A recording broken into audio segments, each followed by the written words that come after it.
Alejandro Velasco, you wrote an op-ed piece in the New York Times where you said a winner-takes-all strategy undermines prospects for a peaceful transition in Venezuela. So how should the international community, how should the United States be approaching this? Let me just make this very clear, and I hope that I would get a response from Daniel.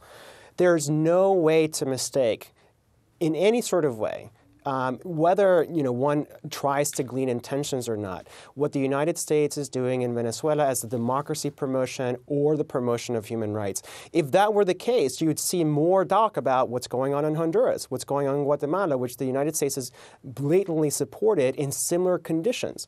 So this isn't about democracy and human rights. This is about a larger regional play to reassert control over a hemisphere that it had lost control over the last 20 years of left-wing rule in Latin America. How should the international community respond? By seeing this for what it is, and to exactly as both Daniel and your other guest, I regret I forget her name, have been saying, to prioritize the humanitarian situation than to seek partners, like, for instance, perhaps the United Nations, to facilitate that humanitarian intervention, perhaps using some of the words that Daniel brought up, right? But to hold hostage humanitarian aid for a regime change strategy is the last thing you can call that is humanitarianism.